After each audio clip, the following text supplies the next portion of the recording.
Wow, I'm working super hard today. Wait a second, where's my trailer?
You guys seen the movie Overboard? That describes my method of chaining with this machine.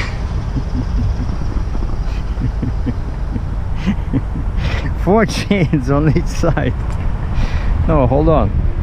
Over here one and one on the boom, you know, because there's nothing else, you know. I try to use the new fancy binders, you know, like I thought, hey, I'll hook up that big hook over here, slip hook, and grab hook over here. Does not work, you know. There's a eye in there in the frame, but I gotta lose a bit more weight to be able to climb in there, and that's useless, you know. And so it's one of those rare excavators that has a dozer, like a blade, double duty. And unfortunately, you see, like this machine was sitting in the port. Then I asked this guy, I said, what happened? Why is it not in the port anymore? And he says, well, they usually kick out everybody at the end of the month, like last day of the month. And so this is a trucking company, and I guess that's what they do, you know. These guys make money. They wait till the equipment sits in the port, nobody's picking it up, and then they hire these guys because they have their own yard. You see, like they store a bunch of stuff in there, all like small, mostly small machines. And then I had a couple of excavators. This one looks very small, but it is heavy, because you see this SR, I think that's the case version of CR, compact radius on cats. So you see it has a very compact counterweight, but it's still the same weight. I think with these machines, when it's 245, it's pretty much the same as if it's a 3 series, you know. But it is 60,000 pounds, and I feel, I look at my gauge on the 5th wheel, it's pretty heavy. So I had to do something crazy like this time, because I hope my board does not break, you know. Well, the board went up, but pretty much all the weight sits on this, so we should be good. And I measured the height. I'm like 13 feet at the top of the boom, even taking into account those hoses that are always taller. So at the hoses I'm 13 feet, and the boom is there's like 2 millimeters between the boom and the D-ring on my flip axle. So we're gonna keep an eye on that, but there was no other way, you know, because if you flip this, like, no, how I usually do it, usually I flip this way, right? And then I put that on the board. It was hitting this part, right? And you cannot damage that cylinder. So basically, again, the flip axle is a pain in the butt with this particular machine. But again, because of the very short height, see, I was able, like, normally I don't do it like that, because there's a room in there. I can move this arm or stick, whatever, up, you know, just maybe like this. And that's what I had to do. So I kind of like open them up like scissors, right? So I can have some space between the flip axle and the boom. So maybe it's touching a little bit, but should be okay. And yeah, of course I covered the exhaust. Use the shopping bag over there, and some duct tape.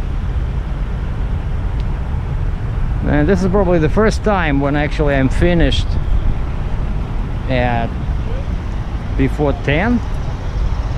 You know, normally I go to Baltimore. I see those couple of more cases. Usually I go to Baltimore, I never get out of here before 12, and then it's a race against time to get out of to go through Harrisburg and York, right? Because they have curfews in there. But those and then maybe today, I think today maybe I might even make it through that Shamokin Dam, because over there's a curfew, what, 4 o'clock? because yeah, I have like 6 hours, you know. But let me check. Where's my phone? I have Maryland. I have a permit for Maryland. I don't have a permit for and Pennsylvania. I don't have a permit for New York. Okay, and I called the broker. I said, "Hey, this is Sergey in Baltimore. How are you doing?" "Oh, great. How are you doing?" I said, "Well, perfect. I got a question for you." I said, "Have you ever seen an excavator?"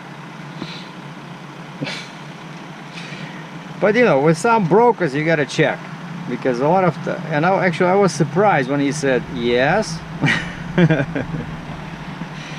I said, "You know what happens when the excavator drives on a dirt road? What happens to the tracks?"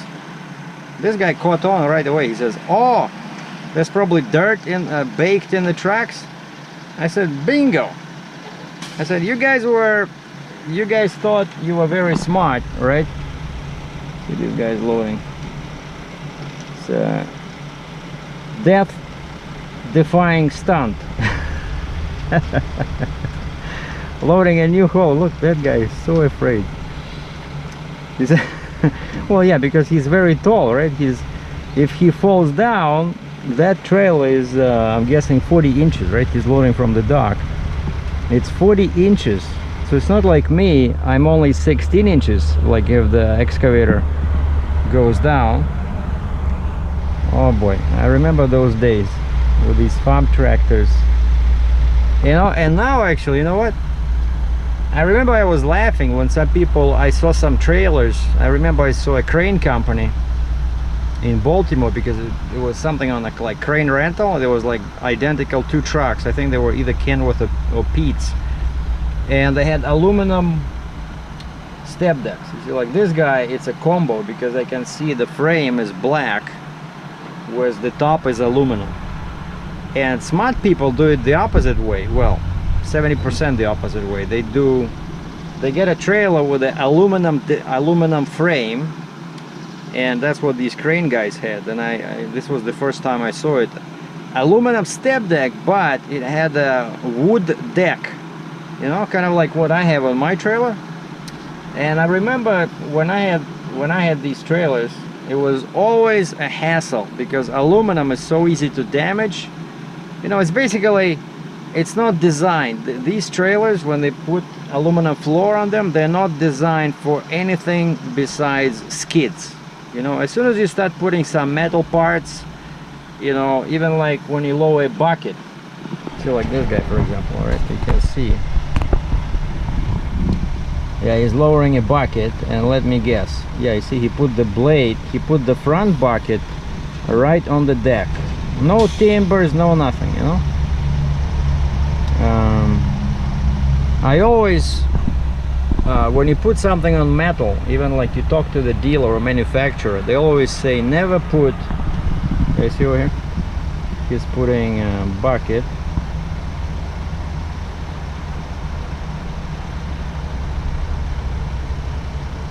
Now he's leveling it, making sure that it's in the center of the trailer, and then he just drops it if he can find the lever.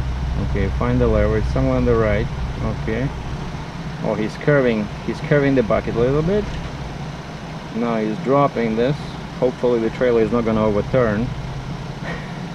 Because actually these backhoes, you know, the rear part is very heavy, because it's reinforced at the bottom there, because it, you know, it's like a little excavator, right? If it's too light, it won't be able to dig a hole, because the machine will be dragging itself, right? You see, that's what he's doing. And he's putting the bucket straight on his aluminum floor. Like, that tells me that, well, his truck, I think it's a company truck, because he doesn't say like his name. And all the trucks I've seen here, before, they're all like that, black, and it's I think it's a Kenworth. Yeah, Kenworth, probably 660. So it's a company driver, and that's the difference between a company driver and owner operator, because an owner operator, or like me, independent, we always try to protect the equipment, right? Never put a bucket or a blade straight on the metal parts. And for example, in my case, with the case excavator, the front bucket, because I have a raised center, so it was going down, and what I did, I found a piece of old crane belt and a piece of rubber, and I put them under it, so it's not touching my my frame, you know. And so yeah, so small machine. So finally heading back to Canada again, to my home area. It's only the only two obstacles between me and the consignee are the machine has to be washed, and I need the New York permit. So hopefully I will get it today. Otherwise I have to shut down at Lawrenceville, Pennsylvania on US 15. That's the last town on the Pennsylvania side. There's a small truck stop in there. So if I get the permit, I'll go past that as far as I can. If I don't get the New York permit, I'll go as far as Lawrenceville, PA. So that's the plan.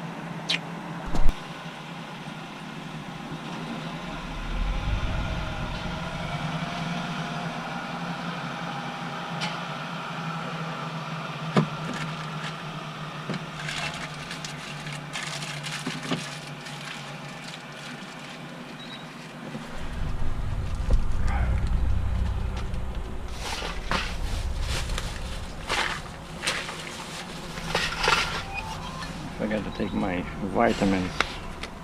Love this stuff. These are like candies, you know. Vitamin D.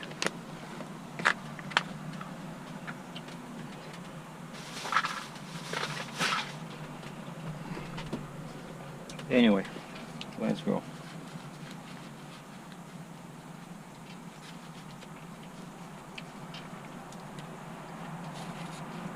Now, when you have a load, when your gross weight is over 120,000, sorry, 115,000, you have to wear gloves in Maryland.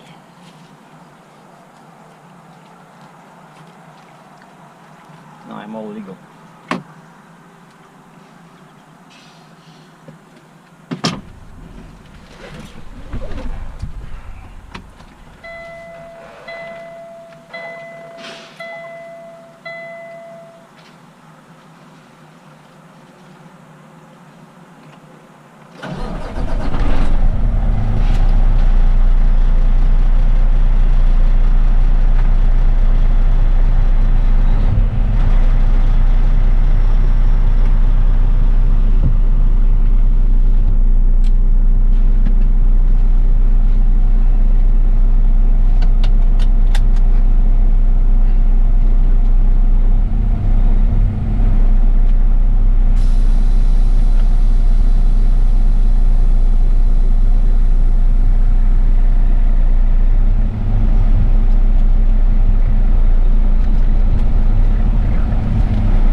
not go that way, that residential area.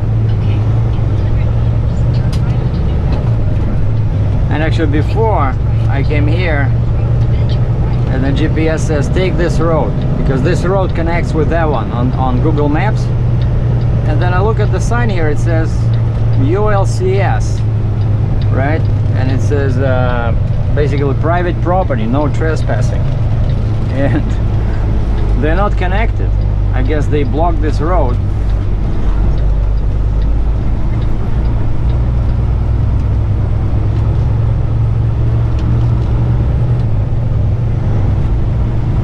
By the way, I see a lot of weight on my fifth wheel. Take the next right onto North Point.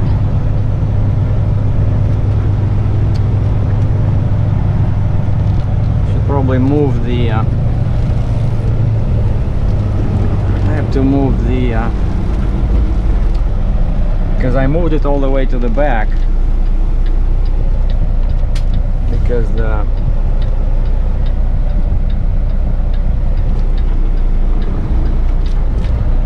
truck was pulling to the right, and I discovered if I reduce the weight on the front, it starts driving normal.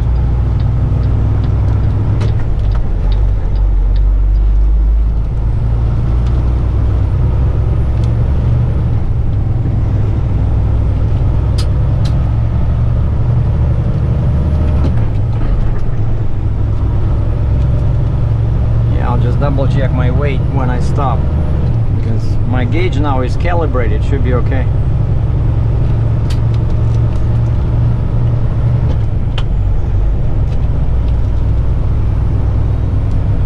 Yeah, this way we should hit 695 somewhere here. That's how I came in.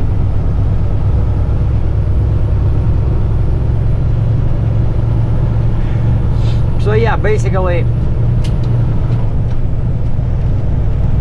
last day of the month they kick out everybody who's been sitting there for a while, you know, all machinery. All right, 695. Yeah, turn. It says right on this Cove Road.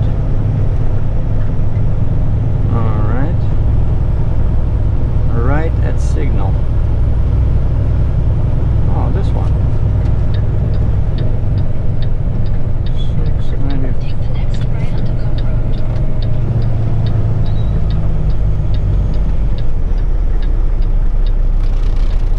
In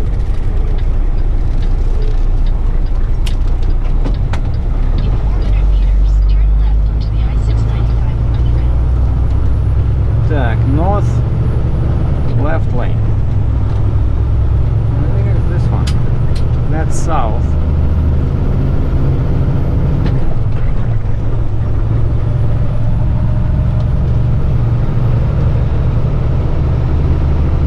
Yeah, okay. I can see it. After the bridge, left.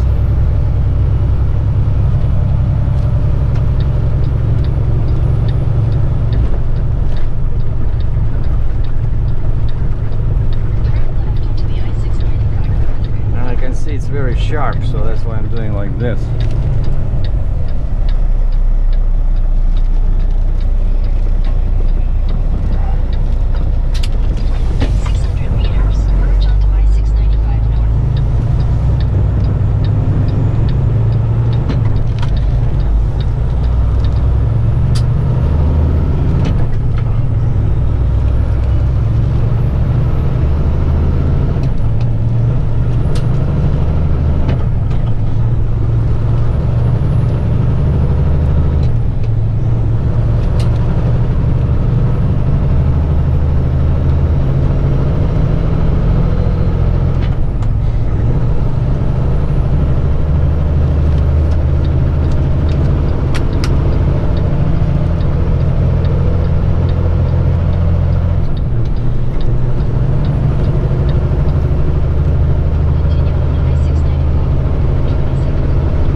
Actually, I like this way because I don't have to go on 95. Because 95 is always busy. Because when you're coming from the port, you have to take I-95 north to 695 and then 83. Now this way, I'm just staying on 695 all the way to 83. Beautiful. And then I cross into PA, go across Harrisburg, and that's where I'm gonna shut down. So that's about 100 miles from here. I'm gonna stop and check my load in the Pilot in Duncannon. Well, I just left Duncannon. There's I think it's Susquehanna River on my right, and something was going on with my fifth wheel and pusher. Like it showed a bit too much weight than I was expecting. And one funny thing about my pusher is that the way they plumbed it, like the plumbing they did, even when the pusher is up, not deployed, it still shows pressure. And because it's a equalizer valve, the ratio valve, it's the same pressure as on fifth wheel, which kind of like, I'm not sure if it's supposed to be that way. Like, where does all that pressure go, But I guess it just shows that there's the pressure at the valve. I guess that's what it shows, because I checked the bags. No, of course the bags are not full, because otherwise the pusher would go down. But anyway, I checked my gauge, the one I spent almost $800 US on installing, and and last time I talked to the right way guy, right? And he says, yeah, do it like this. Calibrate for empty for the least amount of axles, and calibrate heavy for the most amount of axles. I said, are you sure? Oh yeah, then it will be accurate. Okay, and so now I have my pusher up, right? But there's pressure. There's pressure on the pusher. You see? So that's the problem. And the gauge shows that I have 16,000 on the front. I have 60,000 on the drives according to the gauge. And I forgot how much. Oh, I think 61 on the back. But basically, it shows my gross weight 144,000 pounds, which in no way can be true, because this excavator is supposed to be 61,000 pounds. My empty weight is 53. So I figured 114. But I know the fifth wheel gauge is accurate. I see it has more than 34,000 on the drives for sure, because I know 34, that would be like 60 psi. Right now it's about 70. So anyway, so I stop at this. I hate this Pilot in Duncannon. 385, I think it was. Just down the road, smaller stations are selling diesel at 335, so 50 cents. So I pumped 50 gallons and I lost $25 compared to fueling at a smaller station. But they're small. I just want to get out of Pennsylvania, so I would have to drop my trailer to fuel there. But anyway, so I scaled, and my gross weight is 111,060, 111,000 pounds. So this machine is not 61, because otherwise that'd be 114, right? So it's 58. But what's curious is that why I'm talking about this is because I'm laughing my head off about all these experts, on YouTube. In particular, one of these experts, well, actually a couple, were implying that I don't know what I'm doing, and that people that know what they're doing, they always load machines with the sprockets, with the drive gears, towards the trailer.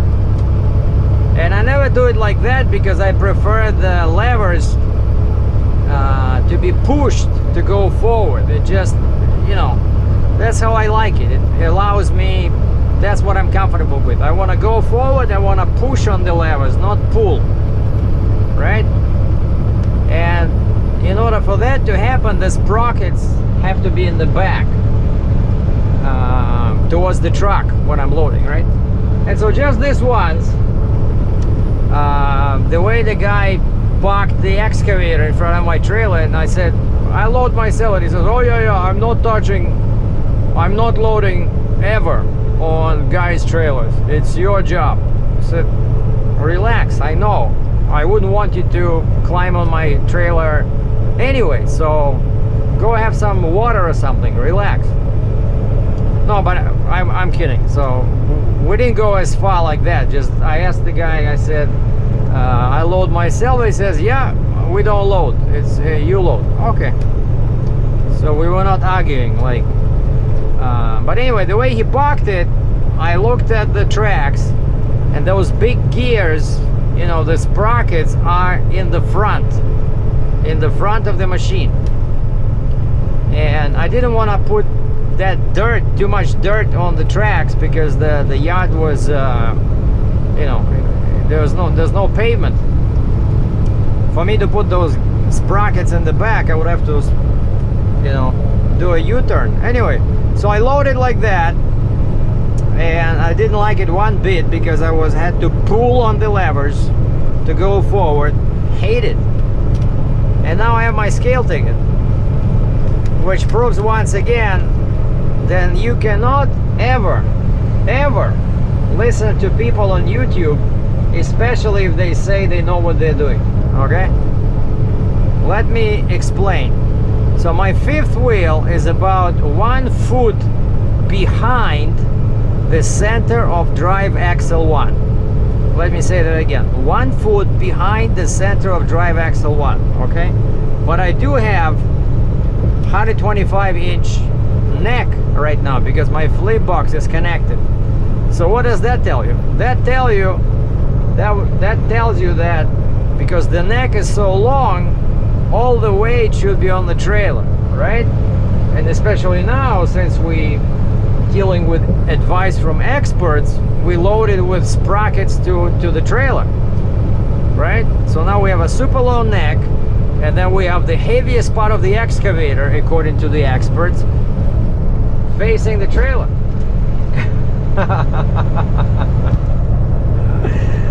Oh my god, you guys ever looked at those gears? Like, why would they be much heavier than the other side? You know, it's an excavator, it's balanced, otherwise it would be tipping over, you know?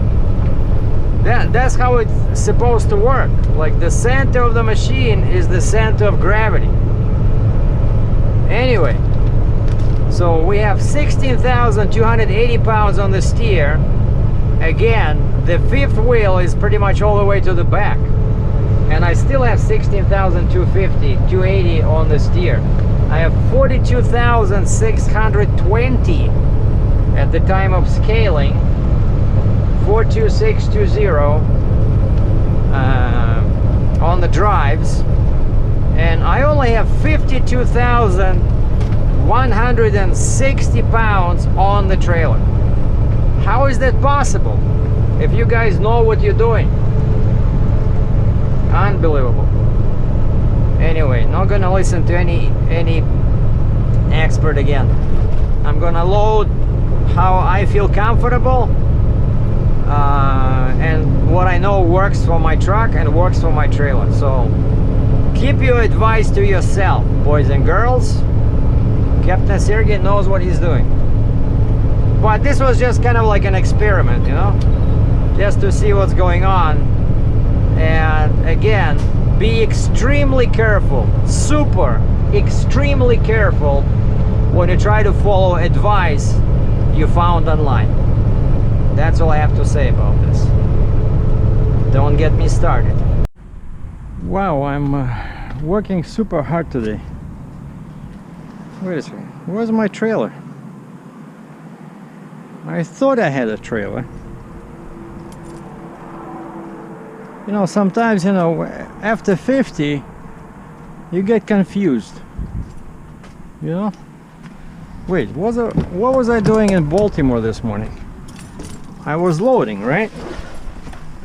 Shoot, maybe I left my trailer over there. Check this out.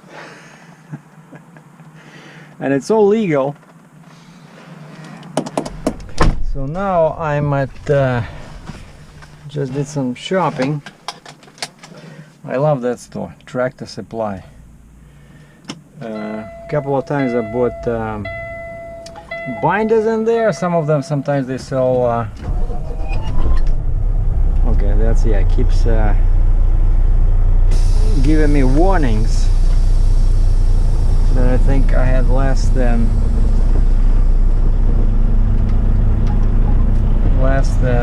hour to drive, but then I dropped the trailer. Of course, I was joking about the trailer, so I dropped the trailer at the TA, and because now it's personal conveyance, you know, no cheating. I dropped the trailer, I'm just driving. I went to the store, bought some food. Come on, buddy.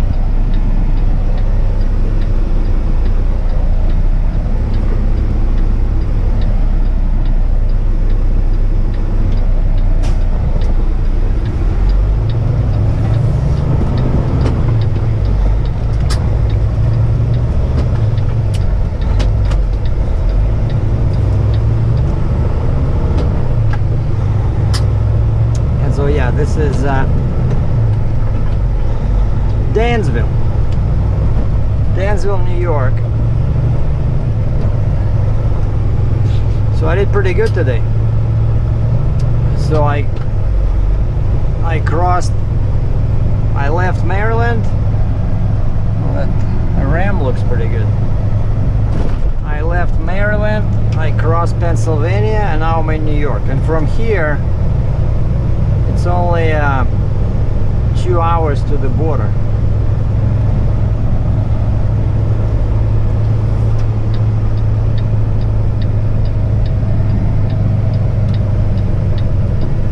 And tomorrow, first thing in the morning, I'm going to this little gas station over there, K, because diesel is, I think, $3.27.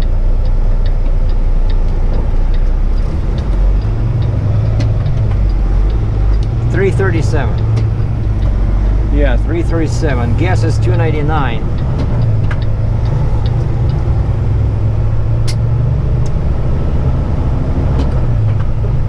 And over here, it's $3.59 cash, but if you use a credit card, it's probably $3.65. It's about 30 cents more.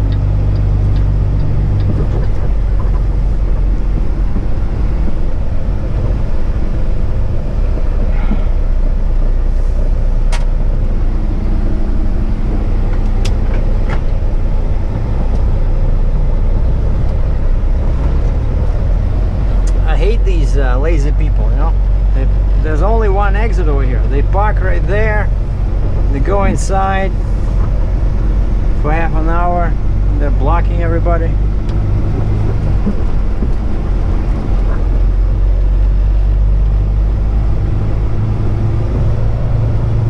Alright, so now I can relax. It's 7:15. I just need to do my customs paperwork for tomorrow, and then in the morning I'm gonna send it to the broker.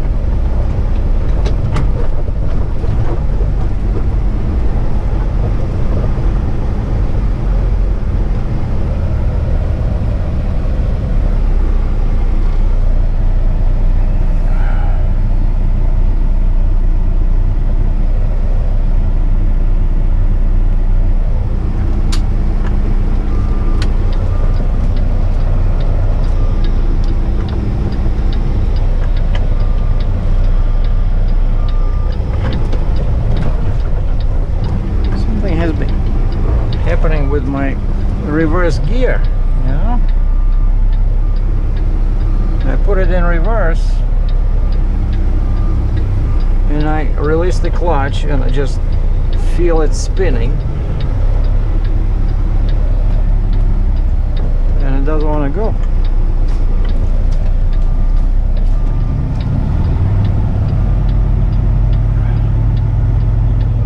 Yeah, I'm gonna park next to my trailer because if I hook up I'm gonna be pretty long.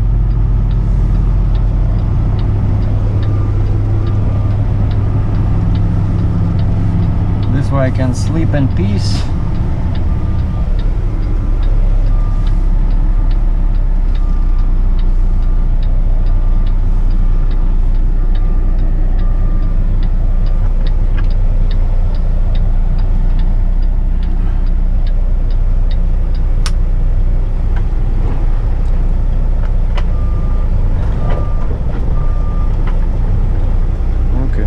Working, but and how do you check this, you know, because it happens one day then it doesn't happen, but I'm definitely gonna check this. It's only the reverse gear sometimes because the truck is still on warranty. Better fix it before the warranty is. Alright, so now we can just, instead of personal conveyance, we can just do off duty, and that's it. So I drove 8 hours 37 minutes today, and then we can, I usually just shut it down, you know, start my airplane mode and then just cancel all this stuff so that the battery, yeah, it's already 100%. And that's it.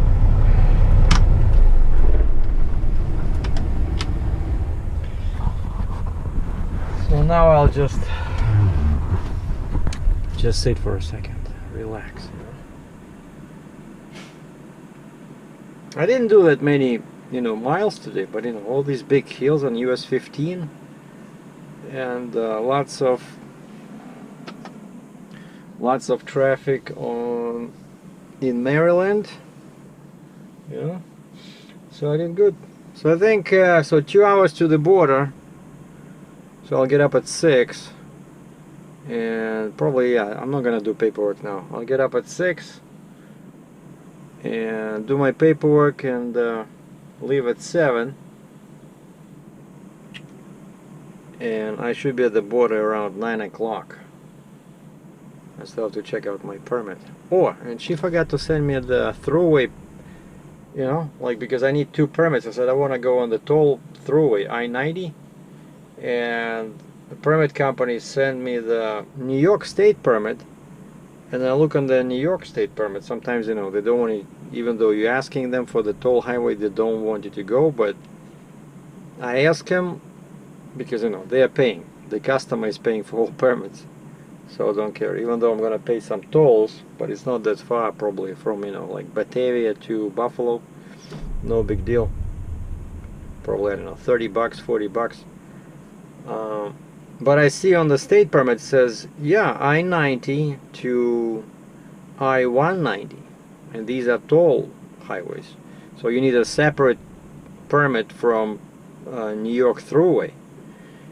And so I asked her, I sent an email, said, do you have my throughway? In 5 minutes. And that was like at 4 o'clock. And of course now it's 20 minutes past 7, you know? So I gotta get that permit before I hit the toll highway. So this is it. And I like this truck stop because there's a river behind me, right? Like a little streak, especially when it's quiet, you know, on the weekend. You can open your windows if you park like this, or sometimes I just park with my cab that way and you can hear the river, you know. It's such a nice place. Oh, and in the distance, it's hard to see, but like this camera will not show it, but there's a balloon what do you call them? You know, like a big balloon with a gondola where it can lift people. You know.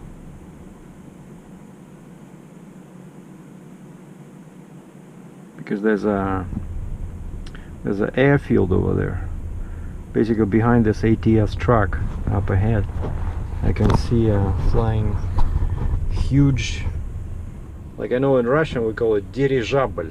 Dirigible. Anyway, sorry for the long video once again. We'll try to do 1080p, but again this will depend on how good the connection is here, and I think it's not that good here in Dansville, you know, like AT&T signal. But if it's strong enough, I'll keep the original 1080p because everything was shot in 1080p. So we'll try to show unloading tomorrow.